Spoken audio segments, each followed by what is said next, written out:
ఎప్పుడైనా ఎక్కడైనా మీ చేతిలోనే వార్తా ప్రపంచం. మీ మొబైల్లో, మీ కంప్యూటర్లో, మీ టీవీలో సాక్షి టీవీ డిజిటల్ ప్రసారాల కోసం లాగిన్ అవ్వండి. www.youtube.com/సాక్షి టీవీ. సబ్స్క్రైబ్ సాక్షి టీవీ యూట్యూబ్ ఛానల్. మాస్ మహారాజా రవితేజ థియేటర్ బిజినెస్ లోకి ఎంట్రీ ఇచ్చేశారు. ఏషియన్ సినిమాస్ భాగస్వామ్యంతో హైదరాబాద్లో లగ్జరీ మల్టీప్లెక్స్ ను ఆయన నిర్మించారు. ఇప్పటికే మహేష్ బాబు, అల్లు అర్జున్, విజయ్ దేవరకొండ ఈ వ్యాపారంలో రాణిస్తున్నారు. తాజాగా రవితేజ కూడా 6 స్క్రీన్లతో వనస్థలిపురంలో మల్టీప్లెక్స్ ను ఏర్పాటు చేశారు. జూలై 31న ప్రారంభోత్సవం జరగనుంది. ఏఆర్టీ అంటే ఏషియన్ రవితేజ మల్టీప్లెక్స్ లో తొలి సినిమా కింగ్డమ్ ను ప్రదర్శించనున్నారు. ఇప్పటికే అందుకు కావాల్సిన ఏర్పాట్లు కూడా పూర్తి చేశారు.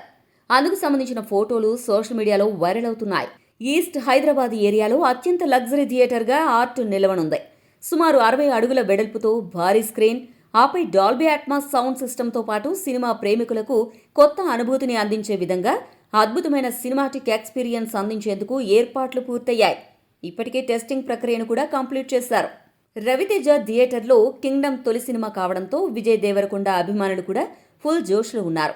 ఈ క్రమంలో వీరిద్దరికీ కూడా శుభాకాంక్షలు చెబుతూ భారీ విజయం సాధించాలని కోరుకుంటున్నారు. గౌతమ్ తిన్ననూరి దర్శకత్వంలో తెరకెక్కిన కింగ్డమ్లో భాగ్యశ్రీ బోర్సే హీరోయిన్, సూర్యదేవర నాగవంశీ, సాయి సౌజన్య సంయుక్తంగా నిర్మించారు. ఈ నెల 31న ఈ సినిమా ప్రేక్షకుల ముందుకు రానుంది.